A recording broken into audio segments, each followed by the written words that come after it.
اللہ تبارک و تعالی ارشاد فرماتا ہے الا ان اولیاء اللہ لا خوف علیہم ولا هم یحزنون، آگاہ ہو جاؤ بے شک اللہ کے ولی کو کوئی خوف ہے نہ غم ہے۔ تو ولی کون ہے؟ الذین آمنوا وکانوا یتقون، کہ جو ولی وہ ہوگا جو مومن ہوگا اور اللہ سے ڈرنے والا ہوگا۔ اور جب عالم کی پہچان بتائی تو فرمایا انما یخشی اللہ من عبادہ العلماء، کہ اللہ کے بندوں میں اللہ سے ڈرنے والے جو لوگ ہیں وہ اہل علم ہیں۔ تو پتہ چلا عالم ربانی کی پہچان بھی اللہ کا خوف ہے اور ولی کی پہچان بھی اللہ کا خوف ہے۔ تو جب ہم یہ دونوں آیتوں کو ملا کر دیکھتے ہیں تو پتہ چلتا ہے جو عالم ربانی ہے وہی اللہ کا ولی ہے، اور جو اللہ کا ولی ہے وہ عالم ربانی ہے۔ اسی لیے اس سے روشنی لے کر بعض بزرگوں نے فرمایا کہ بغیر علم کے کسی کو ولایت نصیب نہیں ہوتی، پہلے علم ملتا ہے اس کے بعد اللہ ولایت عطا فرماتا ہے۔ کوئی غیر عالم کبھی مقام ولایت پر پہنچ ہی نہیں سکتا۔ البتہ یہ ضرور ہے کہ جو اولیاء کرام مدرسہ گئے بغیر ولایت کا مقام انہوں نے حاصل کیا تو اس کی توضیح یہ کی جاتی ہے کہ اللہ تبارک و تعالی جو ہے وہ کبھی کسی کو کتابوں کے ذریعے سے علم عطا کرتا ہے اور کبھی کسی کو نگاہوں کے ذریعے سے علم عطا کرتا ہے، لیکن پہلے علم دیا جاتا ہے اس کے بعد اللہ تبارک و تعالی ولایت عطا کرتا ہے۔ ایک صاحب کہہ رہے تھے کہ یہ کیسے ہو سکتا ہے کہ جاہل کو ولایت نہیں ملتی؟ میں نے کہا تم جاہل کو اپنی بیٹی نہیں دیتے، جاہل کو اللہ اپنی ولایت کیسے عطا فرمائے گا؟ جب بیٹی دینے کی بات آتی ہے تو پوچھتے ہو کہ لڑکا کتنا پڑھا لکھا ہے؟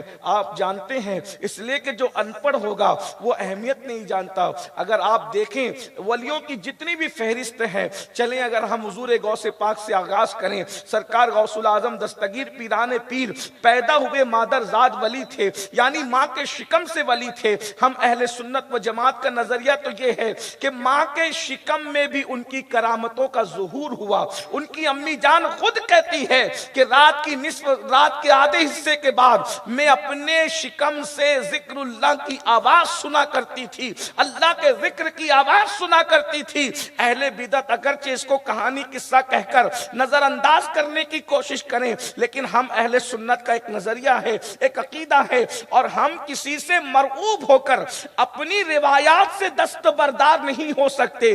آج اگرچہ اہل خرد جو ہیں، اہل بدعت جو ہیں، اپنے انداز میں معاذ اللہ ولیوں کی کرامتوں کا انکار کر سکتے ہیں، لیکن کل سائنس ترقی کرے گی، علم مزید جو ہے وہ عروج کو پہنچے گا، حالات بدلیں گے، حقائق قبول کیے جائیں گے۔ اللہ اکبر۔ تو سرکار غوث اعظم ماں کے شکم سے اللہ اکبر کرامتوں کا ظہور ہو رہا ہے۔ جس دن پیدا ہوئے ہیں اسی دن سے آپ نے روزہ رکھا ہے، ماں کا دودھ شام تک نہیں پیا ہے۔ اللہ اکبر۔ پیدائشی ولی ہونے کے باوجود جب عمر کو پہنچتے ہیں تو علم حاصل کرنے کے لیے گیلان سے بغداد معلیٰ تک کا سفر طے کرتے ہیں اور مصیبت کے ساتھ علم حاصل کرتے ہیں اور اپنی قطبیت کا راز اس شان سے بیان کرتے ہیں، درست العلم حتی صرت قطبہ، کہ میں علم حاصل کرتا رہا یہاں تک کہ اللہ نے مجھے مقام قطبیت عطا فرمایا۔ پتہ چلا سرکار غوث اعظم کی زندگی میں بھی جو ہے آپ کو علم ملے گا، حالانکہ کرامت تو آپ کو پہلے ہی مل چکی تھی، مگر اس کے باوجود بھی ماں کو چھوڑ کر کے علم حاصل کرنے کے لیے جا رہے ہیں، اور پتہ چل رہا ہے کہ یاد رکھنا وہ علم، وہ معرفت اللہ تبارک و تعالیٰ نے آپ کو مولائے کائنات کی اولاد ہونے کی وجہ سے پیدائشی طور پہ ودیعت کیا تھا، لیکن مروجہ علوم کے لیے حضور غوث اعظم اپنی ماں کو چھوڑ کر کے گیلان تشریف لے گئے۔ اور یہ بات بھی آپ کو پتہ ہونا چاہیے، اتنا علم حاصل کیا، ہم تو بریانی کے سوا اور فاتحہ کے سوا غوث پاک کو آگے جو وہ تحقیق کرنے کے لیے تیار ہی نہیں ہے، لیکن جسے غوث اعظم کہتے ہیں، ہزاروں مجددین جس کے قدموں تلے رہیں اسے شیخ عبد القادر جیلانی کہتے ہیں، اس لیے کہ مجدد بہت ہوئے لیکن مجدد دین بہت ہوئے، لیکن محی الدین کوئی نہیں ہوا۔ محی الدین کا لقب جس کے سر جچتا ہے، اس کا تاج جس کے سر جچتا ہے، وہ ہستی سرکار غوث اعظم شیخ عبد القادر جیلانی رضی اللہ تعالیٰ کی ہے۔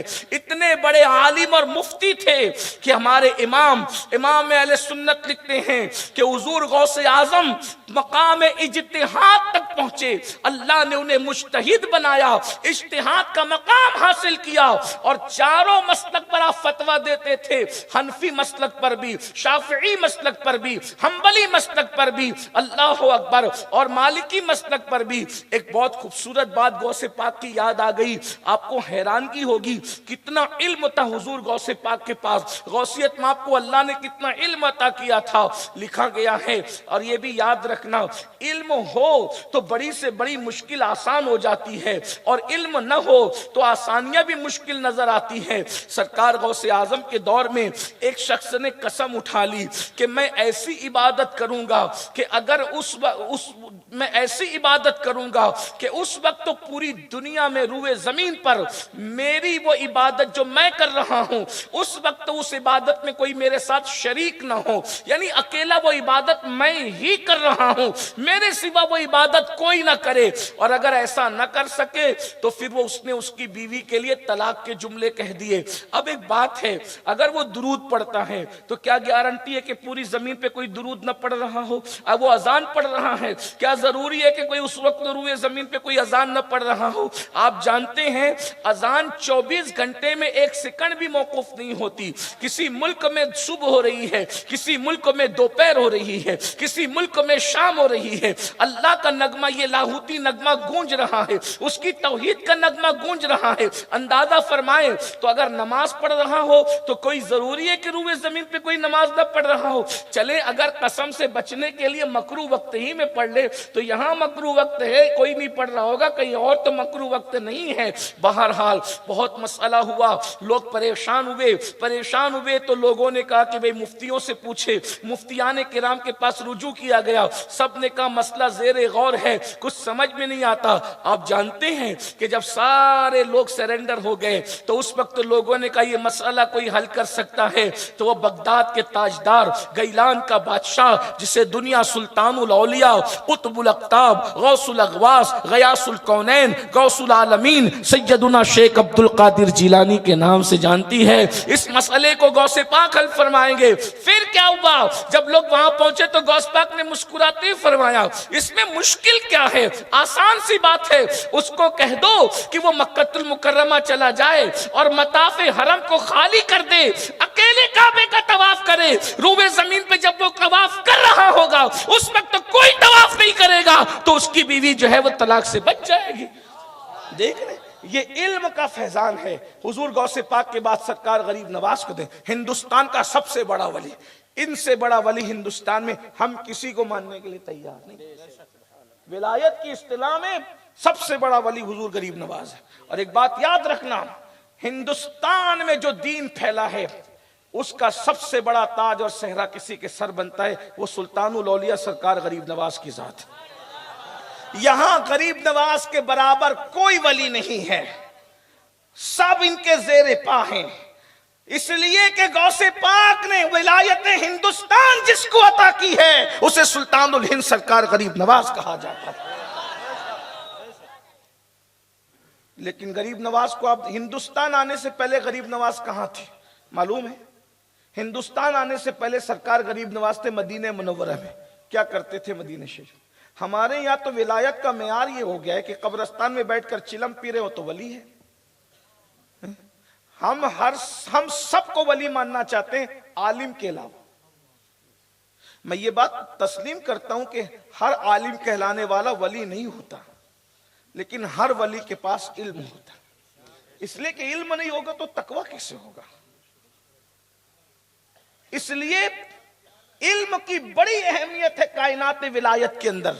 سلطان الہند سرکار غریب نواز رضی اللہ تبارک و تعالی عنہ ہندوستان آنے سے پہلے مدینہ منورہ میں تھے، اور مدینہ منورہ میں کیا کر رہے تھے؟ مسجد نبوی کے اندر جو علم کی مسند سجائی جاتی تھی اس وقت سب سے بڑے محدث کو دنیا خواجہ معین الدین چشتی رضی اللہ تعالیٰ عنہ کے نام سے جانتی تھی۔ یہ کوئی میں اپنی مرضی سے نہیں کہہ رہا ہوں، آپ غریب نواز کی مستند سیرت اٹھا کر کے دیکھیں، آپ کو مسند حدیث سے اٹھا کر مصطفیٰ جان رحمت نے ہندوستان کی سرزمین پر بھیجا ہے۔ تو ولیوں کے پاس علم ہے۔ پھر اس کے بعد اور آگے دیکھ لیں، قطب الاقطاب سیدنا قطب الدین بختیار کاکی رضی اللہ تعالیٰ عنہ. ابھی آپ حضرت قاضی حمید الدین ناگوری رحمت اللہ علیہ کا ذکر سن رہے تھے. لوگوں نے کہا اور ویسے اس زمین کو خاص نسبت ہے، یہ خاص نسبت ناگور شریف کو نسبت ہے صوفی حمید الدین ناگوری رحمت اللہ علیہ. رحیل شریف کو نسبت ہے حضرت قاضی حمید الدین، یہاں ان کی اولاد ہیں.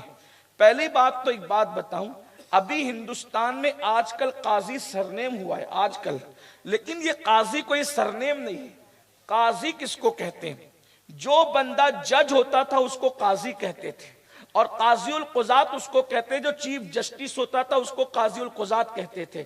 ٹھیک ہے، اس لیے کہ اسلامی حکومتوں میں فیصلہ قاضی کرتا تھا. قاضی مطلب فیصلہ کرنے والا، جج. حضرت قاضی حمید الدین ناگوری کو قاضی کیوں کہا گیا؟ اور پھر یہ فیصلے کے منصب پر، قاضی کے منصب پر، جج کے منصب پر ظاہر سی بات ہے علم والوں کو بٹھایا جاتا تھا، ہے نا. قاضی امام ابو یوسف امام اعظم کے شاگرد ہیں، ان کو قاضی بنایا گیا. تو یہ یعنی کہ جو بہت علم والے ہوتے تھے اپنے زمانے کے، ان کو قاضی بنایا جاتا تھا.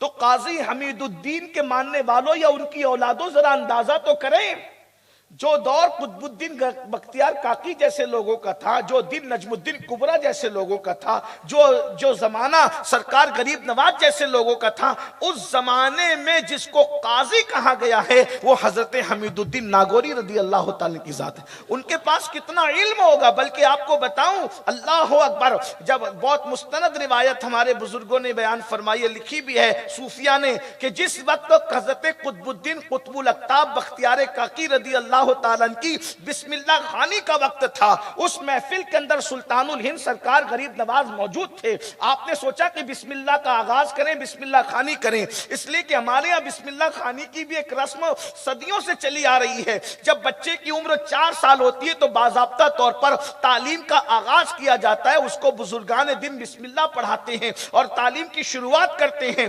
سرکار غریب نواز نے سوچا بختیار کاکی کو، قطب الدین کو جو ہے وہ شروعات کرائیں بسم اللہ کر کے. تو جیسے ہی آگے بڑھنے لگے، غیب سے آواز آئی، معین الدین رکو. اس کام کے لیے جس کا انتخاب کیا گیا اس کو قاضی حمید الدین ناگوری کہتے ہیں. دیکھیں، منصب اور مقام کی بلندی اپنی جگہ ہے، لیکن کاموں کا انتخاب بہرحال قدرت کی طرف سے ہوتا ہے. فرمایا کہ ابھی قاضی حمید الدین آتا ہے، توقف کرو، رکو. اور پھر اس کے بعد حضرت قاضی حمید الدین ناگوری، جو یہ رسول اللہ کا جبہ شریف آپ کے شہر میں ہے، میں تو کہتا ہوں کہ ناگور والو، رحل شریف والو، کس قدر تم نصیبے والے ہو، کیسے مقدر کے سکندر ہو. اللہ اکبر، کہ تمہارے شہر میں اتنی بڑی نعمت موجود ہے کہ مصطفیٰ جان رحمت نے جس جبے کو اپنے بدن سے، اللہ اکبر، مس فرمایا، جس جبے نے بار بار وجود نازنین کے بوسے لیے ہیں، وہ تمہاری سرزمین پر موجود ہے. آپ تو ذرا، مجھے حیرت ہوتی ہے، ارے تابوت سکینہ سامنے رکھ کے دعا کی جائے تو اللہ دعا رد نہیں کرتا، لباس مصطفیٰ سامنے رکھ کے دعا کی جائے تو دعا رد کیسے ہو سکتی ہے؟ تابوت سکینہ سے بڑی چیز تمہارے پاس موجود ہے. علماء کرام کی دعا لینا چاہتا ہوں، غلطی کروں گا تو اصلاح کریں گے ورنہ تائید کریں گے. تابوت سکینہ سے بڑی نعمت تمہارے پاس موجود ہے ناگور والو، کہ اللہ نے تمہارے پاس پیرہن مصطفیٰ عطا فرمایا. تابوت سکینہ کیا ہے؟ باقیات موسیٰ و ہارون کو تابوت سکینہ کہتے ہیں. نالین حضرت موسیٰ جس میں موجود تھی اس کو تابوت سکینہ کہتے ہیں. من و سلوہ جس میں موجود تھا اسے تابوت سکینہ کہتے ہیں. شمشاد کی لکڑی کا جو صندوق تھا اس کو تابوت سکینہ کہتے ہیں. یعنی انبیاء کے تبرکات تھے، اس کو تابوت سکینہ کہتے ہیں. اور پیرہن مصطفیٰ تمہارے پاس موجود ہے. کہاں تبرکات موسیٰ و ہارون اور کہاں تبرکات مصطفیٰ جانے رہے. غور تو فرمائے کتنا نصیب ہے. لیکن مجھے اس پر بھی شکایت ہوگی کہ آپ میں کے بہت سے ہیں، مہینوں ہو جاتے ہوں گے، برسوں ہو جاتے ہوں گے، کبھی پیرہن کی زیارت کے لیے نہیں جاتے. لوگ کہتے ہیں کہ گھر کی مرغی دال برابر کی، لوگ ملانے کے لیے سمجھا لے کہہ رہا ہوں کہ لوگ مقامی سطح کی چیز کو اہمیت نہیں ہے. لیکن یاد رکھنا، اگر گھر کے پیر کو اہمیت نہیں دو گے تو تم جانو تمہارا کام جانو، لیکن یہاں پیر اور عالم والا معاملہ نہیں، یہاں تو مصطفیٰ جان رحمت کے ہائے ہائے، میری نظر میں بچپنے سے اس کی زیارت کرتا آیا ہوں، میں بہت عرصے سے میں سمجھتا ہوں کہ میں جب 9th کا طالب علم تھا، جب میں پہلی مرتبہ آیا تھا اور میں نے جب وہ اس کی زیارت کی تھی، جب وہ جب شریف کی زیارت کی تھی، کیونکہ میں پہلی مرتبہ راجستھان جو ہے قافلے میں جو ہے یہ آپ کے ناگور شریف میں، جب میں 9th کا طالب علم تھا، ایگزامز کی جو سمر کی چھٹیاں ہوتی ہے، اس وقت میں اپنے ساتھیوں کے ساتھ آیا تھا، جب مجھے پتا چلا کہ حضور اکرم صلی اللہ علیہ وآلہ وسلم کا پیرہن شریف ہے۔ ایک پیرہن شریف ہمارے یہاں بھی ہے خلد آباد شریف میں، اور اس پیرہن شریف کی شان یہ ہے کہ ہمارے بزرگوں نے کہا کہ وہ پیرہن شریف ہے جو حضور علیہ السلام معراج پر پہن کر کے گئے تھے۔ لیکن وہاں پیرہن شریف کا دستور یہ ہے کہ صرف ربیع الاول شریف کی 12 تاریخ کو اس کی زیارت کرائی جاتی ہے، تو اس کے علاوہ پھر بادشاہ بھی آ جائے تو وہاں زیارت نہیں ہوتی، لیکن یہاں تو سبحان اللہ ہے، جب چاہیں آپ زیارت کر سکتے ہیں۔ نصیب ایک بات میں بات دور نہ نکلے، لیکن جو کم از کم مقامی لوگ ہیں جو شاید اس کی اہمیت سے کچھ دور ہو رہے ہیں، ہر مسلمان تو اہمیت جانتا ہے، لیکن چونکہ کبھی کبھی سبق بھول جاتا ہے نا آدمی، تو میں تھوڑا سا آپ کو اس پر موٹیویٹ کرنا چاہتا ہوں۔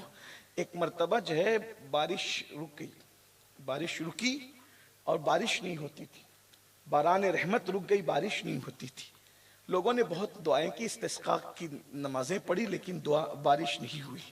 ایسے میں ایک ملنگ ہی کہہ لیں، دیوانہ، یعنی وہ آج کل والے ملنگ نہیں، کبھی کبھی اصطلاحات کا بھی لوگ مس یوز کرتے ہیں، وہ دیوانہ مطلب دیوانہ ٹائپ آدمی، وہ جا رہا تھا اور جاتے جاتے اس نے کہا آسمان کی طرف دیکھتے، اللہ تیری جو امانت میری آنکھوں میں ہے اس کا واسطہ باران رحمت کا نزول فرما۔ اور جیسے اس نے کہا برسات، بارش، گھنگور گھٹائیں چھا گئی اور بارش برس گئی، تو کوئی بندہ پیچھے لگ گیا اور بولا کہ بتاؤ کہ تمہاری آنکھ میں اللہ کی کون سی امانت ہے، تمہاری آنکھ میں اللہ کی کون سی امانت ہے؟ تو جو بارش ہو گئی، تو انہوں نے کہا کہ میں نے اللہ کے ایک ولی کو دیکھا تھا، میں نے اللہ کے ایک ولی کو، عارف باللہ کو دیکھا تھا، وہی امانت میری آنکھوں میں موجود ہے، اور میں اسی کا وسیلہ لے کے دعا کیا تو بارش ہو گئی۔ ولی کو دیکھو تو خدا کی امانت آنکھوں میں محفوظ ہو جاتی ہے۔ یار نے جو لباس پہنا ہوگا اور پھر خوبصورت لباس، اللہ، وہ حضور کا تو ہر لباس ہی خوبصورت ہے، سبحان اللہ، لیکن جب وہ پیرہن پہ نظر پڑتی ہے تو دیکھ کر 1450 سال دماغ پیچھے جاتا ہے، سوچتے ہیں یہ جو ہے وہ پٹے والا اور یہ جو ہے وہ دھاری والا اور یہ اتنا خوبصورت لباس جب مصطفیٰ جان رحمت کے خوبصورت جسم پر لگا ہوگا تو حضور کتنے خوبصورت لگ رہے ہوں گے، حضور کے حسن کا عالم کیا ہوگا۔ بلکہ مجھے تو یہ آج پیرہن شریف دیکھتے ہوئے ایک روایت یاد آئی کہ حضور علیہ السلام جب نئے خوبصورت کپڑے پہنتے تھے تو ام المومنین کے سامنے کھڑے ہو کے کہتے تھے کہ عائشہ میں کیسا لگ رہا ہوں، ہائے ہائے، جس کو قرآن کہتا ہے وَالضُّحَىٰ وَاللَّيْلِ إِذَا سَجَىٰ، وہ حضور علیہ السلام پوچھتے ہیں عائشہ میں کیسا لگ رہا ہوں، تو پھر حضرت عائشہ صدیقہ رضی اللہ تعالیٰ، پھر حضرت عائشہ ہے اللہ اکبر، کبھی کہتی کہ آسمان کا چاند تو صرف رات کو چمکتا ہے، میرا چاند تو رات کو بھی چمکتا ہے، دن کو بھی چمکتا ہے۔ بہرحال تو میں عرض یہ کر رہا تھا میرے بھائیوں کہ صوفی قاضی حمید الدین، اچھا کچھ لوگ جو ہیں کبھی کبھی بچے اس میں کنفیوز ہو جاتے ہیں جن کو بہت زیادہ گہرائی کا علم نہیں ہے، صوفی حمید الدین اور قاضی حمید الدین دونوں میں فرق ہے۔ بہت آسان فرق بتا دوں، جو صوفی حمید الدین ہیں ناگوری رحمت اللہ تعالی علیہ، وہ سرکار غریب نواز کے خلیفہ ہیں، اور جو قاضی حمید الدین ہے وہ سرکار قطب الدین بختیار کاکی کے استاد ہیں۔ اور ایک بات میں آپ کو بتاؤں، یہ علماء توجہ فرمائیں گے، دعا بھی دیں گے، کہ ولایت میں قطب صاحب اور قاضی صاحب دونوں برابر نہیں، آپ برا مت مانے لیکن میں کچھ سمجھانا چاہ رہا ہوں۔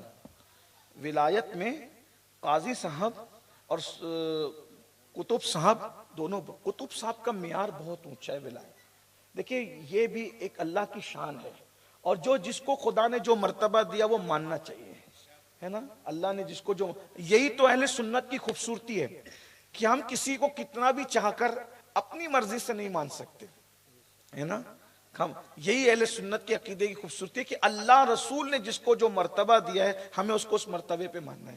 پھر ولیوں کے درمیان ہم اپنی مرضی سے تقابل نہیں کرتے، لیکن بہرحال ہمارے بزرگوں کے اقوال موجود ہیں کہ قاضی صاحب کی ولایت اور قطب صاحب کی ولایت میں بڑا فرق ہے. قطب صاحب بہرحال قطب صاحب ہے. قطب صاحب کیا ہے؟ سرکار غریب نواز کہا کرتے تھے کہ اگر قیامت میں اللہ مجھ سے پوچھے گا کہ معین الدین تو میرے لیے کیا لایا ہے، تو میں قطب الدین بختیار کاکی کو پیش کر دوں گا. لیکن آپ غور فرمائیں، قطب صاحب رحمت اللہ تعالی علیہ بابا قطب الدین بختیار کاکی کے علم کا جو ولایت کا عالم یہ ہے، اس کے باوجود بھی ولایت کا اتنا بڑا سمندر نیچے سو رہا ہے اور استاد کا مزار اوپر رکھا گیا ہے. علم کی آج ہمارے یہاں علم والوں کی قدر نہیں ہے. قطب صاحب کے مزار پہ حاضری دینے والوں جاؤ اور جا کر کے دیکھو کہ استاد، حالانکہ استاد ہونے کے بعد میں قطب صاحب کی ولایت کی یہ برکت ہے کہ قطب الدین بختیار کاکی نے اپنے استاد کو خلافت عطا فرمائی اور اپنے استاد کو خلافت دی. آپ مستند وہ اگر قطب صاحب کی تحریریں یا ان کی سیرت پڑھیں اور قاضی صاحب کی بھی زندگی اگر آپ کو پتا ہوگی، قاضی حمید الدین ناگوری بعد میں قطب الدین بختیار کاکی کے خلیفہ ہوئے ہیں، آپ کے خلفاء میں ہیں. اب بتاؤ، خلیفہ کی حیثیت مریدوں جیسی ہوتی ہے، لیکن اللہ اکبر، خلیفہ بہرحال کہیں نہ کہیں جو ہے اپنے مرشد کو مرشد اجازت مانتا ہے اور کہتا ہے، اور اس کی حیثیت جو ہے وہ مریدوں جیسی ہوتی ہے. مگر اس کے باوجود بھی قطب الدین بختیار کاکی کا مزار آپ کو نیچے نظر آئے گا، قاضی حمید الدین ناگوری کا مزار آپ کو اوپر نظر آئے گا. اور ہمارے بزرگوں کا یہ تصور تمہیں بتا رہا ہے کہ آج بھی اللہ والوں کے یہاں کرامت سے زیادہ علم پر جو ہے وہ اہمیت دی جاتی ہے. صاحب کرامت جو صاحب علم بھی ہے نیچے سو رہا ہے، اور صاحب علم صاحب کرامت سے کرامت میں کم ہے لیکن اس کے باوجود بھی اوپر سو رہا ہے. کیا اب بھی مسلمانوں کو علم کی اہمیت کا اندازہ نہیں ہوگا؟ بتائیے مسلمانوں، بتائیے. تو میں عرض کر رہا تھا کہ وہ واقعہ بڑا مشہور ہوا، کیا کہ حضرت غریب نواز نے سوچا بسم اللہ شروع کرے گا، رکو قاضی حمید الدین آتے. اور جب آپ آئے تو پھر وہ بہت مشہور واقعہ ہے کہ آپ نے بسم اللہ پڑھایا تو قطب الدین بختیار کاکی نے اعوذ باللہ سے شروع کیا اور قرآن کے کئی پارے سنا دیے. سبحان اللہ، کئی پارے سنا دیے. یہ حضور غوث پاک کے لیے بھی ہے اور قطب الدین بختیار کاکی کے لیے. پھر اس کے بعد تیسری ہستی کو دیکھیں، ہمارے مرشد سرکار مخدوم اشرف جہانگیر سمنانی رضی اللہ تعالی. 9 سال کی عمر میں 7 قرأتوں پر حافظ بنے، 14 سال کی عمر میں عالم دین بنے، اور اس وقت کے تمام مروجہ علوم جو ہے سرکار مخدوم اشرف جہانگیر سمنانی نے حاصل کیے. اور اسی درمیان طلب علم کے درمیان حضرت خضر علیہ السلام سے ملاقات ہوئی اور آپ نے جو وہ آپ کو اوراد وظائف سکھایا، اور وہ بہت تفصیل ہے. پھر اس کے بعد حضرت محبوب الہی جب بابا فرید سے مرید ہونے کے لیے گئے تو بابا فرید نے فرمایا کہ کیا پڑھتے ہو؟ تو محبوب الہی نے عرض کیا حضور میں قدوری پڑھتا ہوں. ابھی محبوب الہی کی سیرت میں میں قدوری پڑھتا ہوں، لیکن اب میں سوچتا ہوں کہ میں سب کچھ چھوڑ کر کے جو وہ آپ کے ساتھ رہوں. فرمایا نہیں، پہلے تعلیم مکمل کرو. اور آپ نے تعلیم مکمل فرمائی.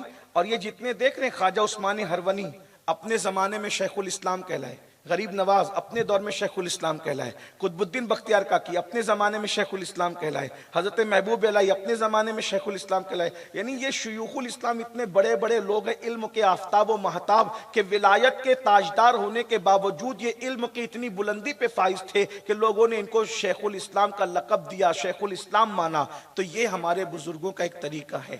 حضرت محبوب الہی کے خلیفہ ہیں حضرت امیر خرد، امیر خرد جو سید الاولیاء کے مصنف ہیں. حضرت امیر خرد وہ مصنف ہیں سیر کے. ان کی خلافت کے لیے محبوب الہی سے گزارش کی گئی کہ حضرت آپ ان کو خلافت دے دیں. محبوب الہی کو کہا گیا حضرت آپ کے بڑے چہیتے مرید ان کو خلافت دے دے. تو محبوب الہی نے کیا فرمایا پتہ ہے کہ میں غیر عالم کو خلافت نہیں دیتا، اگر اس کو خلافت لینا ہے تو اس کو کہو کہ پہلے علم حاصل کرے. ہو سکتا ہے میری یہ گفتگو آپ کو تکلیف پہنچا رہی ہوگی، لیکن آپ نے جو فیضان اولیاء اور علم کی اہمیت جو ساتھ ساتھ رکھا ہے نا، تو اس سے آپ کو اندازہ ہونا چاہیے کہ جتنے آپ کے یہ گنبدوں کے اندر سونے والے اولیاء ہیں، ان میں کوئی بھی غیر عالم نہیں ہے، یہ سب اپنے اپنے زمانے کے بڑے بڑے علماء ہیں۔ پھر خود حضرت موسیٰ علیہ السلام کو دیکھ لیں، جب حضرت موسیٰ علیہ السلام کو علم کی طلب ہوئی تو اللہ تبارک و تعالیٰ نے حضرت خضر علیہ السلام کا پتہ بتایا، اور حضرت موسیٰ علیہ السلام چلتے ہوئے حضرت خضر سے ملاقات کے لیے گئے۔ ایک وہ طویل داستان ہے، میں اس کو اختصار کے ساتھ عرض کرتا ہوں اور اس کے بعد اپنی بات اینڈ پہ پوری کر دیتا ہوں۔ ٹائم تو ہوا ہے 11:15 بجے آپ نے مائک دیا اور اب 12 بجنے میں 7 منٹ باقی ہے۔ میں نے کہا تھا کہ سردی کا موسم کا خیال کرتے میں بات کو سمیٹوں گا، تو مجھے آپ 10 منٹ کا ٹائم اور دے دیں، میں اپنی بات پوری کر لوں گا۔ جب حضرت سیدنا موسیٰ علیہ السلام نے علم کو طلب کیا، اصل میں وہ واقعہ اس کا یہ ہے کہ ایک دن حضرت موسیٰ علیہ السلام سے کسی نے پوچھا کہ سب سے بڑا عالم دنیا میں کون ہے؟ توجہ ہے آپ کی، بہت اچھے سے سن رہے، سردی کے باوجود آپ بہت توجہ سے سن رہے ہیں، اس لیے میرا دل بھی چاہ رہا ہے کہ کچھ سناؤں۔ اور ویسے یہ علم کی زمین بھی ہے ماشاءاللہ، اہل ناگور نے، اہل باسنی نے جو ہے وہ بہت علم پر کام کیا ہے، اور بعض ادارے تو اہل سنت کی جو ہے وہ گویا کہ شان بن کر کے چمک رہے ہیں، ان میں سے ایک فیضان اشرف بھی ہے ماشاءاللہ، بڑا کام ہوا ہے، بہت کام ہو رہا ہے۔ حافظ سعید صاحب وقتاً فوقتاً اپنی کارکردگی جو ہے وہ کبھی کبھی محبت فرماتے ہیں تو بھیج دیتے ہیں، تو نظروں سے گزرتا ہے تو بڑی دعائیں نکلتی ہیں۔ جو بھی کام کریں ہمیں اس کا سپورٹ کرنا چاہیے، بڑا کام ہو رہا ہے۔ اور بھی میں بہت سے ادارے نہیں جانتا، اور ویسے راجستھان میں حضور مفتی اعظم راجستھان رحمت اللہ علیہ نے اس حاکیہ کو جو خون جگر دے کر کے پروان چڑھایا، اور آج ان کے فیوز و برکات کے جو سوتے ہیں وہ پورے راجستھان کے اندر جو آبیاری کرتے ہوئے نظر آ رہے ہیں، تو اس سے حضور مفتی اعظم راجستھان کا قد، بلکہ میں کہتا ہوں کہ راجستھان میں جتنا بھی علمی کام ہو رہا ہے کہیں نہ کہیں اس میں فیضان حضور مفتی اعظم راجستھان رحمت اللہ علیہ کا ڈائریکٹ یا انڈائریکٹ آپ کو ضرور نظر آئے گا۔ اور حضور مفتی اعظم راجستھان رحمت اللہ علیہ اس میں بامسمہ تھے، ہاں وہ شفیق نہیں تھے بلکہ اشفاق تھے۔ شفیق اور اشفاق میں فرق ہوتا ہے، شفیق شفقت کرتا ہے، اشفاق بہت زیادہ شفقت کرتا ہے، بچوں کی اوقات سے بڑھ کر کے شفقت کرتا ہے، بالکل ایسے ہی۔ بلکہ حضور مفتی اعظم راجستھان رحمت اللہ علیہ کا ایک خاص وصف تھا جو سنت آج ہم سے ترک ہو گئی، وہ مفتی اعظم راجستھان نے ہمیشہ زندہ رکھا، وہ یہ کہ اللہ کے رسول کے بارے میں جب کسی سے پوچھا جاتا کہ رسول اللہ سب سے زیادہ پیار کس سے کیا کرتے تھے، تو ہر صحابی کہتا کہ رسول اللہ سب سے زیادہ پیار مجھ سے کیا کرتے تھے۔ حضور مفتی اعظم راجستھان کے اندر یہ سنت موجود تھی، وہ سب کو اتنا پیار دیتے تھے کہ کسی بھی عالم سے پوچھو کہیں بھی راجستھان میں جا کے کہ مفتی اعظم راجستھان سب سے زیادہ کس کو چاہتے تھے، وہ کہے گا مجھے، کسی استاد سے پوچھو تو وہ کہے گا مجھے، کسی طالب علم سے پوچھو تو کہے گا مجھے، کسی مرید سے کہو تو پوچھے گا مجھے، کوئی خلیفہ سے پوچھو تو کہے گا مجھے، کسی تنظیم کے ذمہ دار سے کہے گا تو وہ کہے گا مجھے۔ وہ اتنا پیار کرتے تھے، اللہ تعالیٰ ان کے مزار پر رحمت و نور کی برسات فرمائے۔ تو راجستھان کی سنگلاخ زمین پر علم کا بڑا کام ہوا ہے۔ لیکن ایک بات جو کہنا چاہتا ہوں اس کو دھیان سے سنیں، جب حضرت موسیٰ علیہ السلام سے کسی نے پوچھا روئے زمین پہ اس وقت سب سے بڑا عالم کون ہے، تو حضرت موسیٰ علیہ السلام نے کہا میں۔ پیغمبر تھے، اللہ کے نبی تھے، ان کو زیبا تھا، لیکن جب انہوں نے کہا ناز کیا نہ کہا میں، اللہ کا ارشاد ہے کہ ہر علم والے پر ایک علم والا، اور علم بغیر کنارے کا سمندر ہے۔ حتیٰ کہ اپنے محبوب کو بھی اللہ نے جو علم دیا، دینے کے بعد بھی پھر گنجائش رکھی کہ اور دے۔ حسن اتنا دیا کہ گنجائش ختم ہو گئی، حسن ہے نا، تقوی اتنا دیا کہ تقوی کی گنجائش پھر ختم ہو گئی، وہ سب چیزیں کامل و اکمل دی، لیکن علم اتنا دیا اس کے بعد بھی گنجائش رہی کہ اور دیں گے۔ اسی لیے تو حضور سے کہلوایا قل ربی زدنی علما، اے محبوب آپ عرض کریں کہ اللہ مجھے علم، اور جس کو علم ما کانا وما یکون عطا کیا اس سے کہا جا رہا ہے قل ربی زدنی علما، یعنی اب اور گنجائش ہے۔ اسی لیے حضور علیہ السلام کے علم کے حوالے سے ہمارا عقیدہ یہ ہے کہ پہلے ہی دن حضور کے علم کی تکمیل نہیں ہوئی۔ الدولۃ المکیہ میں امام اہل سنت لکھتے ہیں کہ جیسے جیسے نزول قرآن مکمل ہوتا گیا ویسے حضور علیہ السلام کا علم مکمل ہوتا گیا۔ قرآن کے نزول کے ساتھ حضور علیہ السلام کا علم مکمل ہوا ہے۔ اندازہ فرمائیں، یعنی حضور علیہ الصلوۃ والتسلیم کا علم ظاہری آخری عمر تک بڑھتا رہا، اور حضور علیہ السلام جس وقت تکمیل ہو گئی الیوم اکملت لکم دینکم، جو اسی وقت جو ہے اللہ تبارک و تعالیٰ نے جو ہے اپنے میں جب دین کی تکمیل ہو گئی، الیوم اکملت لکم دینکم واتممت علیکم نعمتی ورضیت لکم الاسلام دینا، تو اس کے بعد حضور پر جب دین مکمل ہوا تو حضور علیہ السلام کا علم بھی مکمل ہوا۔ اس کے بعد حضور علیہ الصلوۃ والتسلیم نے کسی سوال پر یہ نہیں کہا کہ میں نہیں جانتا۔ پھر حضور علیہ السلام نے جنت میں جانے والوں کا تذکرہ بھی کر دیا، جہنم میں جانے والوں کا تذکرہ بھی کر دیا، حتیٰ کہ اللہ کے رسول علیہ السلام نے یہ بھی بتا دیا ماں کے شکم میں کیا ہے۔ اور علم ما کانا و ما یکون تو حضور کے علم کا ایک حصہ ہے۔ حضرت علامہ بوصیری رحمۃ اللہ علیہ فرماتے ہیں وَإِنَّ مِن جُودِكَ الدُّنْيَا وَدَرَّتَهَا وَمِنْ عُلُومِكَ عِلْمَ اللَّوْحِ وَالْقَلَمِ، یہ لوح و قلم کا علم حضور کا مکمل علم نہیں ہے، یہ حضور کے علم کا ایک حصہ ہے۔ لوح و قلم کا علم جس کے علم کا حصہ ہو، اللہ نے اس کو کتنا علم عطا کیا ہوگا۔ اور پھر اس سے کہلوایا جا رہا ہے قل، آپ کہیں۔ اچھا، یہ مفسرین اس بات پر متفق ہیں، مجتہدین اس بات پر متفق ہیں کہ قرآن میں جہاں بھی قل ہے حضور کے سوا کوئی اس کا مخاطب نہیں ہے۔ اللہ تبارک و تعالی اپنے محبوب سے مخاطب ہے، اور حضور اللہ کے تنہا مخاطب صرف حضور ہیں۔ جب قل کہا جاتا ہے، قل کہہ کے اپنی بات بھی لب سے تیرے سنی، اللہ کو ہے اتنی تیری گفتگو پسند۔ حضور کے سوا کوئی اس کا جو وہ نہیں ہو سکتا، مخاطب نہیں ہو سکتا، تنہا حضور کی ذات ہے۔ تو حضور سے کہا جائے ربی زدنی علما، اپنے علم میں زیادتی کے لیے دعا کریں، اور حضور نے دعا کی۔ بہرحال تو موسیٰ علیہ السلام نے کہا کہ انا، میرے پاس علم ہے۔ اللہ نے میں نہیں، تم سے زیادہ علم کسی کے پاس ہے، علم تم سے زیادہ کسی کے پاس ہے۔ کہا مولا وہ کون ہے؟ اور فرمایا وہ ہمارا بندہ ہے۔ یعنی علم والوں کو اللہ اپنا بندہ کہہ رہا ہے۔ ذرا غور تو فرمائے نا، یعنی علم کی نسبت کتنی بڑی ہے کہ علم والوں کو اللہ اپنا بندہ فرما رہا ہے۔ مولا اس کی نشانی کیا ہے؟ فرمایا کہ وہ جہاں رہتا ہے وہاں دو دریا آپس میں ملتے ہیں، اور وہاں مردہ چیز زندہ ہو جاتی ہے۔ سبحان اللہ، دو دریا جہاں ملتے ہیں وہاں میرا وہ علم والا بندہ ملے گا۔ صوفیہ اس کی توضیح بہت اچھے انداز میں کرتے ہیں کہ وہ دو دریا کیا ہے؟ کہ ایک دریا شریعت کا دریا، ایک دریا طریقت کا دریا۔ جہاں شریعت اور طریقت کا دریا مل جاتے ہیں وہاں عالم ربانی ہوتا ہے۔ صوفیہ کا ایک اپنا انداز ہے نا تفسیر کا، علم تفسیر علماء کا اپنا ایک انداز ہے، صوفیہ کا ایک اپنا انداز ہے۔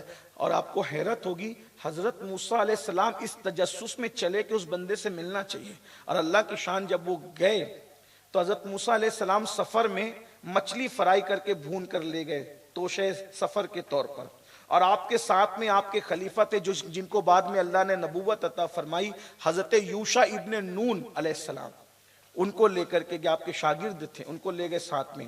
حضرت موسیٰ علیہ السلام جب ایک جگہ پہنچے تو آپ وہاں سو گئے تو جو آپ کے ٹفن کے اندر، سمجھانے کے لیے ٹفن کہہ رہا ہوں ورنہ آپ کہیں کہ وہاں ٹفن کون سا آ گیا، لیکن بہرحال کچھ باتیں سمجھانے کے لیے جدید اصطلاح کے ساتھ رکھی جاتی ہے تاکہ بات دماغ میں آ جائے، ورنہ کچھ لوگ تقریر سننے والے ہوتے تو بولتے کہ وہ ان کے پاس ٹفن کب سے آ گیا۔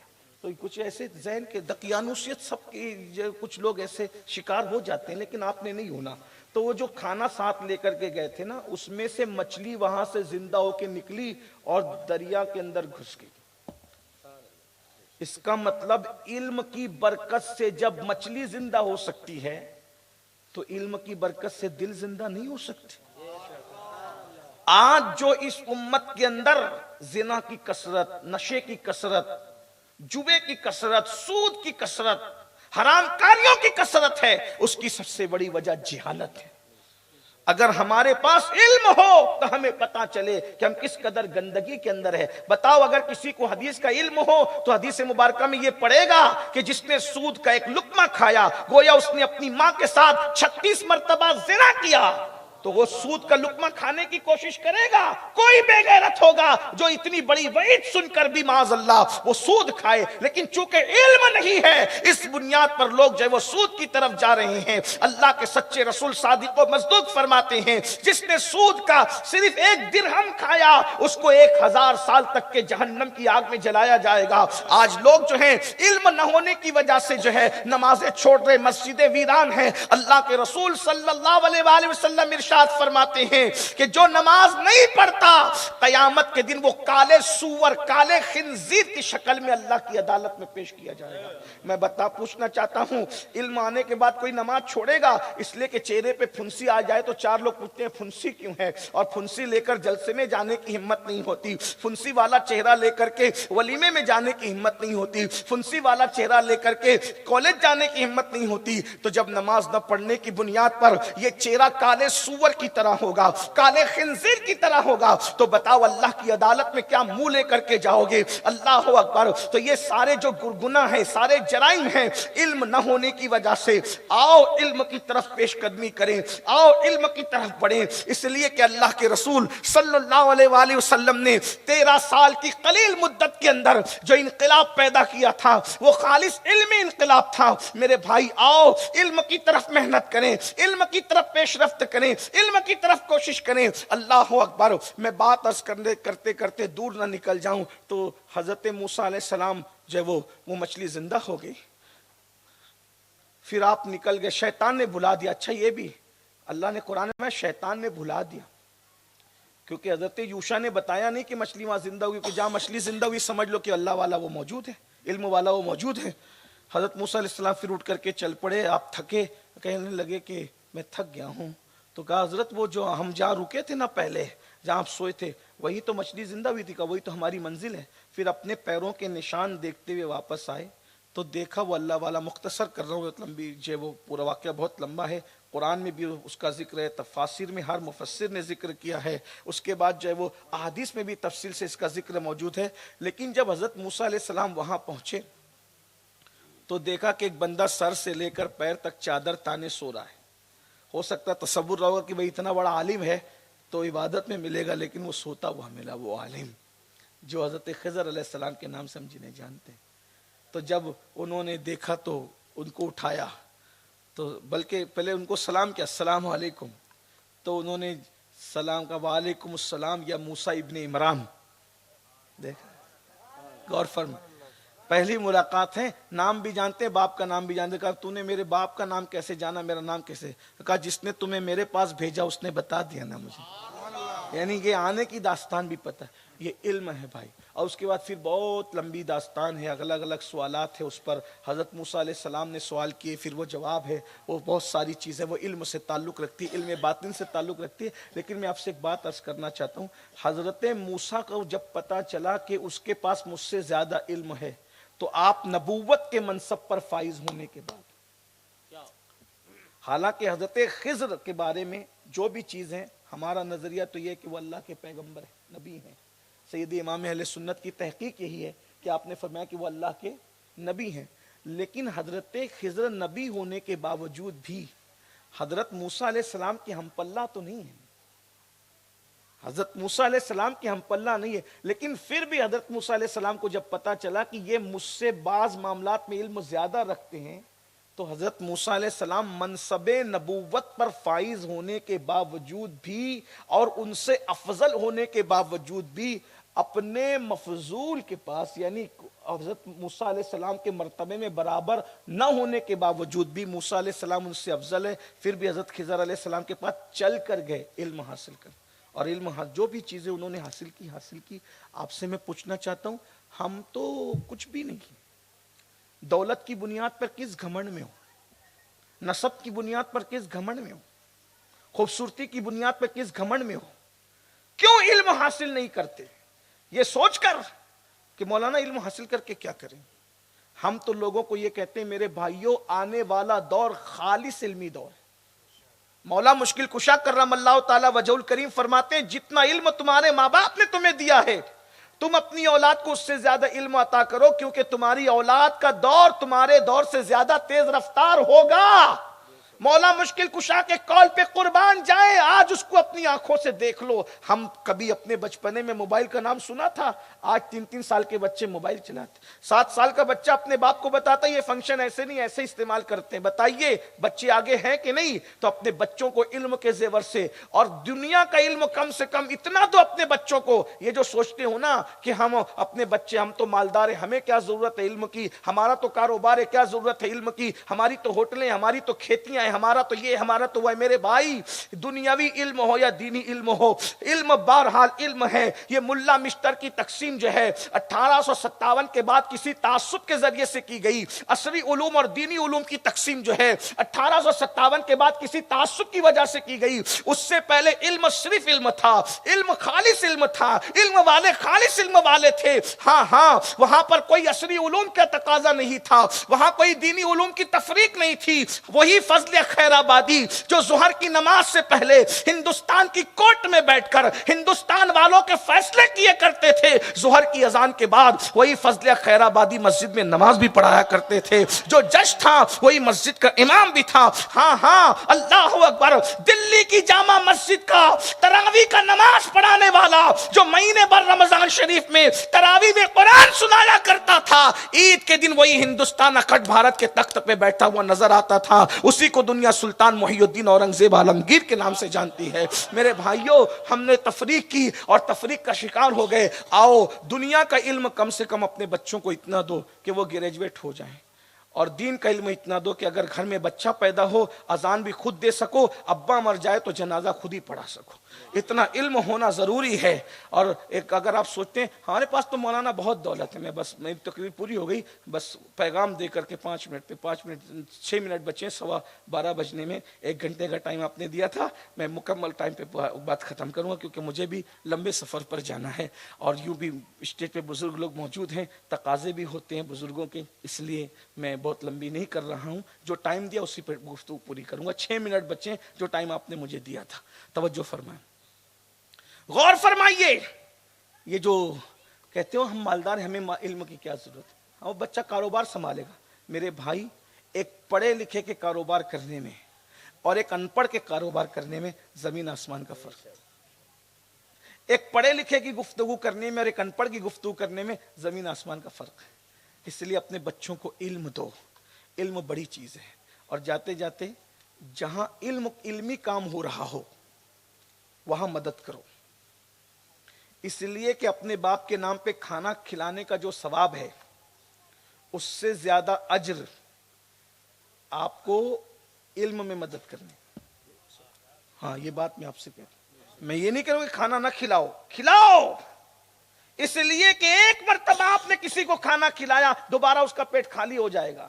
ایک بار کھانا کھا کر کے وہ کھلانے والا نہیں بن جائے گا، لیکن اگر ایک بندے کو آپ نے علم دیا تو وہ دوسرے کو علم دینے والا بنے۔ خالص علمی ماحول بناؤ۔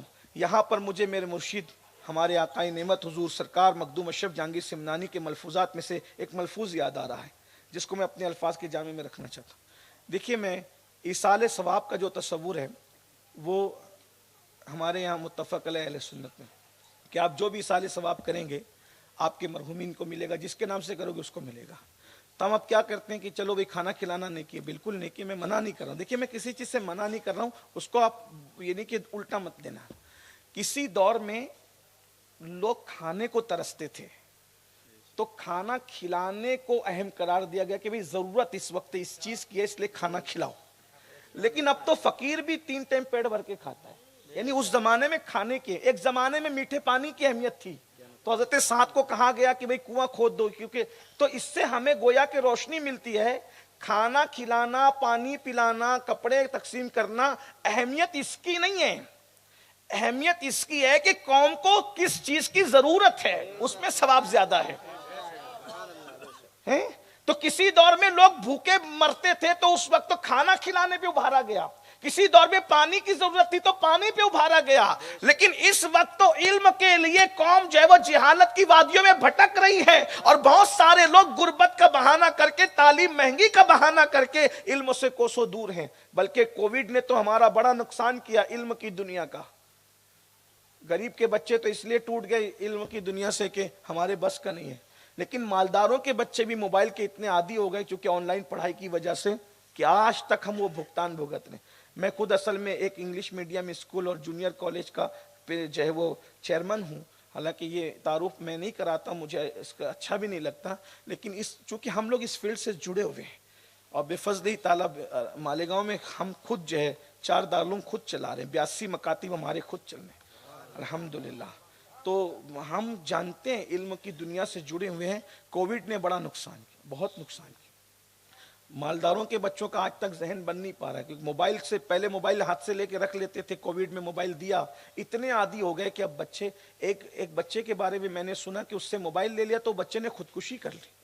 یعنی موبائل کا یہ لوگوں کو شراب اور جوئے کے نشے سے زیادہ اب لوگوں کو موبائل کا نشہ ہے، اس لیے کہ شراب کا نشہ اور جوئے کا نشہ تو آوارہ لڑکوں کو ہے، دنیا دار لوگوں کو ہے، لیکن موبائل کا نشہ تو مذہبی لوگوں کو بھی ہے، اللہ ماشاءاللہ۔ یعنی یہ بہت خطرناک نشہ ہے، یہ مہذب نشہ، یہ بہت برباد کر رہا ہے۔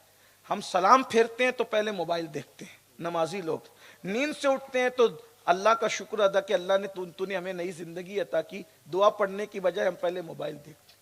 نہیں، موبائل اب تو موبائل کی وجہ سے طلاقیں بھی واقع ہو رہی، بیویاں کے شکایت کرتی ہے کہ گھر میں آتے تو موبائل میں ہی لگے رہتے، ہم سے بات بھی نہیں کرتے۔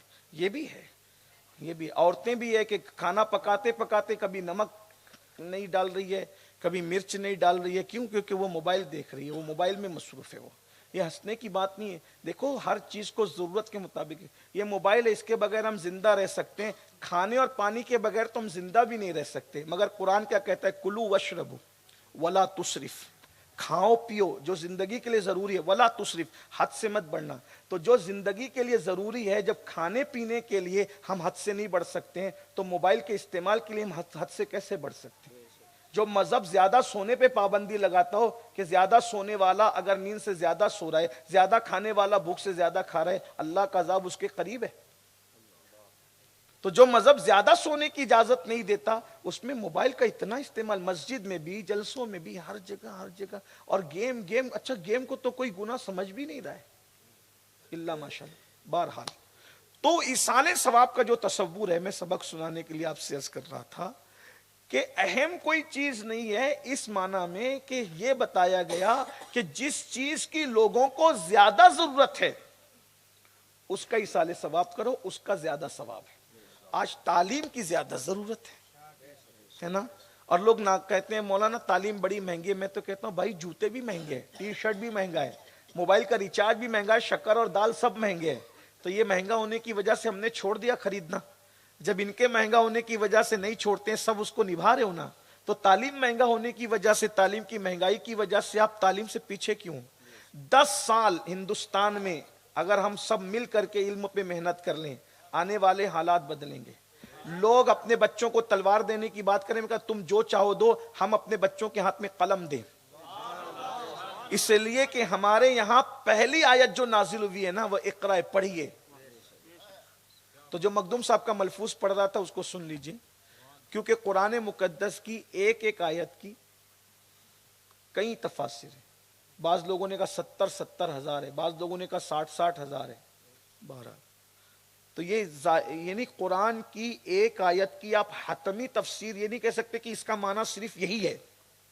قرآن زندہ کتاب ہے، بلکہ ہمارے بزرگوں نے تو یہاں تک روایت بیان کی کہ قرآن کا نزول بند ہوا ہے، لیکن قرآن کے معنی کا نزول آج بھی اہل علم و مومنوں کے سینے پہ ہو رہا ہے، دل پہ ہو رہا ہے۔ یعنی قرآن کا معنی ابھی بھی ہر دن نیا معنی ہے، قرآن کا نئے معنی کا نزول ہوتا ہے۔ اسی طریقے سے ایک حدیث میں آیا ہے کہ قرآن کی تفسیر زمانہ خود کرے گا، یعنی جیسے جیسے زمانہ ترقی کرتا جائے گا قرآن کا حسن بے نقاب ہوتا جائے گا۔ صوفیہ فرماتے ہیں جو کثرت سے تلاوت کرتا ہے قرآن اس سے باتیں کرتا ہے، ایک مقام آتا ہے کہ قرآن کے الفاظ اور حروف خود بتاتے ہیں کہ میرا معنی یہ ہے۔ قرآن زندہ کتاب ہے۔ اور پھر میں کہتا ہوں یار، جب غالب اور اقبال کے اشعار میں اتنی معنویت ہے کہ ہر پروفیسر اور ہر جو ہے وہ علم والا اپنے اپنے انداز سے نئے معنی بیان کرتا ہے، تو جب بندوں کے کلام کے اتنے معنی ہیں تو خود خالق کے کلام کی معنویت کا عالم کیا ہوگا؟ وہ کیسا بحر بے قرار ہوگا، بغیر کنارے کا سمندر ہوگا۔ قرآن جیسی کتاب اللہ نے ہمیں عطا فرمائی ہے۔ سبحان اللہ، کیا قرآن ہے! ارے ایک تقریر کسی اچھے مقرر کی 3 بار سن لو تو بوریت ہو جاتی ہے، لیکن سبحان اللہ 1450 سال سے ہر سال قرآن سن رہے ہیں، ہر روز قرآن سن رہے ہیں۔ بلکہ سورۃ الفاتحہ تو کروڑوں مسلمان 5 وقت ہر رکعت میں پڑھتے ہیں، کبھی بوریت ہوتی ہے؟ دیکھیں کیا حسن ہے قرآن کا، کیا معنویت ہے۔ تو بہرحال علم پہ ہمیں محنت۔ تو قرآن کی ایک ایک آیت کے 70 ہزار معنی ہے۔ ہمارے مرشد مخدوم صاحب فرماتے ہیں اپنے ملفوظات لطائف اشرفی میں، جس کو مولانا نظام الدین یمنی صاحب نے تحریر فرمایا ہے، میں اس کا خلاصہ اپنے الفاظ کے جامع میں پیش کر رہا ہوں کہ قرآن کی ایک آیت ہے سورہ نبا کی آخری آیت، وَيَقُولُ الْكَافِرُ يَا لَيْتَنِي كُنْتُ تُرَابًا۔ اس کا ظاہری معنی تو یہی ہے کہ کافر قیامت کے دن جب اللہ کا عذاب دیکھیں گے تو وہ تمنا کریں گے کہ کاش ہم مٹی ہو، تراب مطلب ہم مٹی ہو جاتے تاکہ ہم عذاب سے بچ جاتے۔ لیکن مخدوم صاحب، پھر میں نے کہا نا یہ اولیاء بہت بڑے علم والے ہوتے ہیں۔ اولیاء اللہ قرآن کے وہ معنی بھی بیان کرتے ہیں جہاں تک آج بھی اہل ظاہر کی رسائی نہیں ہے۔ مخدوم صاحب فرماتے ہیں یہ معنی تو ہے ہی ہے، لیکن ایک معنی اس کا یہ بھی ہے کہ اگلے زمانے میں تراب نام کا ایک کافر تھا، اگلے زمانے میں تراب نام کا ایک کافر تھا، تو وہ تراب نام کا کافر جس کو لوگ کافر سمجھ رہے تھے، جب لوگ اس کو جنت میں جاتا دیکھیں گے تو کافر کہیں گے یا لیتنی کنت ترابا، کہ کاش ہم بھی تراب ہوتے ہیں، کہ یہ تو ہمارے جیسا تھا پھر بھی یہ جنت میں جا رہا ہے، کاش ہم بھی تراب ہوتے، تو یہ تراب بننے کی تمنا کیوں کریں گے؟ تو مخدوم صاحب اس کے پیچھے وجہ بیان کرتے، فرماتے وجہ یہ ہے کہ جب تراب جنت میں جا رہا ہوگا وہ لوگ کہیں گے وہ تراب ہم بھی کافر، تو بھی کافر، تو جنت میں جا رہا ہم نہیں۔ اس نے کہا میں کافر تھا، ابھی کافر نہیں۔ تو کہا وجہ؟ کہا اس کی وجہ یہ ہے کہ ایک بچہ اپنے قلم سے کچھ لکھ رہا تھا، اس کے ہاتھ سے قلم چھوٹا اور زمین پہ گرا، تو میں نے وہ قلم اٹھا کر اس کو دے دیا۔ توجہ دیں بھائیو، جو توجہ کریں، مخدوم صاحب فرما رہے ہیں کہ وہ قلم طالب علم کے ہاتھ سے چھوٹا زمین پہ گرا تو اٹھا کر کے اس نے قلم دے دیا۔ تو تراب کہتا ہے صرف وہ قلم اٹھا کر ایک علم والے بچے کے ہاتھ میں تھما دیا تو اللہ نے مرنے سے پہلے مجھے اسی عمل کی وجہ سے ایمان کی دولت عطا کی، اور مرنے کے بعد اللہ مجھے جنت میں داخل فرما رہا ہے۔ تو اس وقت کافر کہیں گے یا لیتنی کنت ترابا، کاش کہ ہم بھی تراب ہوتے۔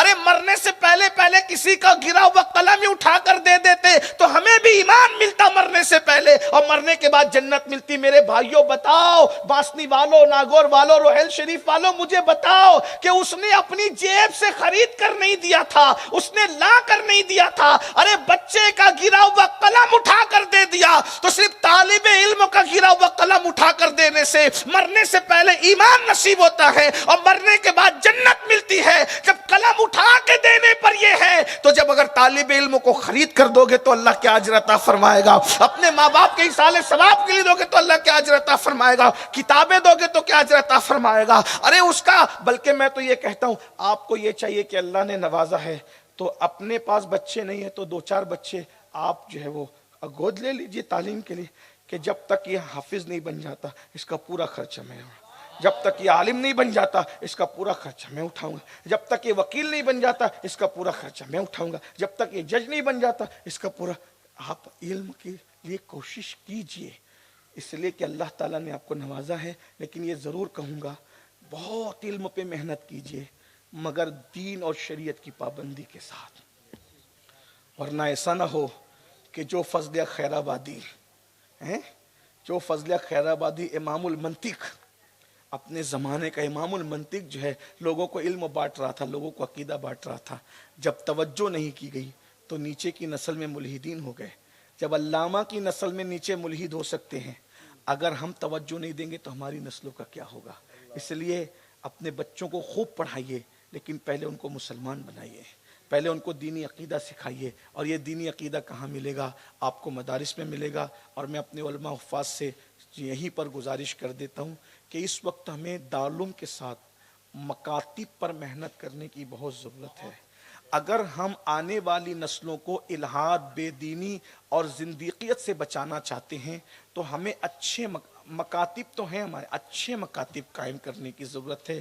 30 بچوں پر ایک استاد ہو، صرف قرآن کی تعلیم نہ ہو، عقیدے کی تعلیم بھی ہو، فرائض و واجبات کی تعلیم بھی ہو، اس لیے کہ ہر بندہ اپنے بچے کو دارالعلوم میں نہیں بھیجتا، لیکن ہر مسلمان اپنے بچے کو مکتب میں بھیجتا ہے۔ تو مکتب میں ہم اتنی مضبوط تعلیم کر دیں کہ قرآن سیکھتے سیکھتے بچہ اتنا علم حاصل کر لے کہ جتنا علم سیکھنا ہر مسلمان پر لازم اور فرض ہے، اتنا علم ہر بچے کو دے دیجئے۔ اس وقت ہم بہت بڑا کام کر سکتے ہیں۔ لوگ کہتے ہیں حالات خراب ہیں، میں یہ سوچ رہا ہوں کہ اس وقت تو ملک ہندوستان میں نہیں بلکہ پوری دنیا میں اسلام کے حوالے سے بڑا خوبصورت ماحول ہے کہ ہر بندہ تجسس سے اسلام کے حسن کی اسٹڈی کرنا چاہتا ہے۔ اگر ہم نے صحیح معنی میں لوگوں کی رہنمائی کر دی تو آنے والا دور بہت خوبصورت ہوگا، لیکن اس کے لیے دینی دنیاوی علوم دونوں کو ساتھ میں لے کر کے چلنا ہوگا۔ اور ہماری عوام کے لیے ضروری ہے کہ وہ جتنی خدمت، توجہ معذرت کے جتنی خدمت وہ اہل طریقت کی کرتے ہیں، اس سے زیادہ خدمت جب تک کہ وہ اہل علم کی نہ کریں تب تک کہ یہ کام آگے نہیں بڑھے گا۔ میں پھر کہہ رہا ہوں، اہل طریقت کی خدمت سے میں منع نہیں کرتا ہوں، لیکن یہ ضرور ہے کہ ہم نے جتنی پذیرائی اہل طریقت کی ہے اس سے زیادہ پذیرائی ہمیں اہل علم کی کرنی ہوگی۔ اگر ہم نے ایسا نہیں کیا تو آنے والا دور بہت بھیانک ہوگا۔ پتہ ہے کیا ہے؟ آج ہر آدمی پیر تو بننا چاہتا ہے لیکن ہر آدمی امام نہیں بننا چاہتا۔ اس کی وجہ یہ ہے کہ وہ جانتا ہے پیر بنوں گا، آئے نہ جائے کچھ بھی ہو، ہاتھ چومے جائیں گے، دعوت کھلائی جائے گی، چپلیں سیدھی کی جائے گی، نذرانہ بھی ملے گا، میرا پورا خاندان پلے گا۔ لیکن اگر امام بن گیا، اچھا پھر پیر بننے کے بعد کسی میں ہمت نہیں ہوگی کہ مجھے گھور کر بھی دیکھ سکے، لیکن علم حاصل کر کے امام بھی بنا تو جس کی بیوی گھر میں بات نہیں سنتی وہ مجھے آ کر کے ڈانٹے گا، بات سنائے گا۔ اس لیے ہمیں پیر تو مل رہے ہیں، امام نہیں مل رہے ہیں۔ مگر معذرت کے ساتھ ایک بات عرض کروں، اگر آپ کو پیر نہ ملے تو اس کا آلٹرنیٹ موجود ہے، یاد رکھنا۔ پیروں کا مخالف نہیں ہوں، میری بات کا پیر کہہ رہا ہوں، میں خود پیر رکھتا ہوں، اور میرے جو مرشدوں نے مجھے خلافت و اجازت سے نوازا ہے، میرے مرشد ہو یا مرشد اجازت ہو، میں ان بزرگوں کے نام خلافت ملنے کے بعد بے وضو بھی نہیں لیتا۔ ہمارے یہاں ادب بہت سکھایا جاتا ہے۔ لیکن ایک بات کہتا ہوں، اگر پیر نہ ملے آلٹرنیٹ موجود ہے، اور امام نہ ملے کوئی آلٹرنیٹ نہیں، کیونکہ پیر نہ ملے، امام اہل سنت لکھ رہے ہیں کہ اگر پیر نہ ملے تو درود شریف کو اپنا پیر بنا لو، منزل مل جائے گی۔ آلٹرنیٹ موجود۔ پیر نہ ملے تو ہمارے بزرگوں نے کہا، کسی نے کہا عوارف المعارف کو اپنا مرشد بنا لو، کسی نے کہا کشف المحجوب کو اپنا مرشد بنا۔ بہرحال، اور ایک بات کہوں، اگر کوئی پیر نہ ملے، ہمارے بزرگوں کی تحقیق، ایک لمبی تحقیق ہے، اس کو نہیں چھیڑنا چاہتا، کہ ہمارے پاس پیر موجود ہے۔ ہمارے پیر ہم سب کے مرشد مصطفیٰ جان رحمت ہے۔ پھر حضور غوث پاک فرماتے ہیں جو مجھے پیر مان لے میں اس کا پیر ہوں۔ لیکن یہ الگ بات ہے کہ پیر مرید ہونا چاہیے، ظاہر میں بھی میں نہیں کہہ رہا کہ نہ ہو، لیکن ایک بات کہہ رہا ہوں کہ اگر نہ ملے، اہل نہ ملے، آلٹرنیٹ موجود ہیں۔ اور نہ اہل تو بہت گھوم رہے ہیں نا میرے بھائی، جو یزید اور یجید میں فرق نہیں کر پا رہے ہیں۔ ایک پیر صاحب مجھ سے کہہ رہے تھے حضرت ذرا یہاں علم پہ بات کیجئے، ہمارے یہاں جہالت بہت ہے۔ میں نے کہا ٹھیک ہے، تو یہ جہالت کا پھر علاج تو کرنا پڑے گا۔ ہاں جہالت بہت ہے۔ اب بتائیے نا کہ وہ پیر صاحب خود کہ میں پیروں کا مذاق اڑانے نہیں آیا، لیکن آپ بھی جو ہے وہ ذرا دیکھ داکھ کر علم بھی دیکھو، تقوی بھی دیکھو، پرہیزگاری بھی دیکھو۔ جو 4 شرطیں ہیں نا، اس میں سے ایک شرط یہ بھی ہے کہ کم سے کم اتنا علم رکھتا ہو کہ بغیر کسی کی مدد کے ضروریات زندگی کے مسائل کتابوں سے نکال سکے۔ جو 4 قل نہیں پڑھ سکتا زور سے اپنے باپ کی میت میں، تم اس کو بھی پیر بناتے ہو تو میری شرم آنی چاہیے۔ ہاں، اس کا بھی خیال ہو۔ ہمارے یہاں علم کی شرط بھی ہے۔ تو میں یہ عرض کر رہا تھا کہ اگر پیر نہ ملے کامل، آلٹرنیٹ کہیں نہ کہیں موجود ہے، لیکن اگر امام نہ ملے کوئی آلٹرنیٹ نہیں۔ اگر آپ کو جامع شرائط امام نہیں ملے گا تو آپ کی نماز ہوگی؟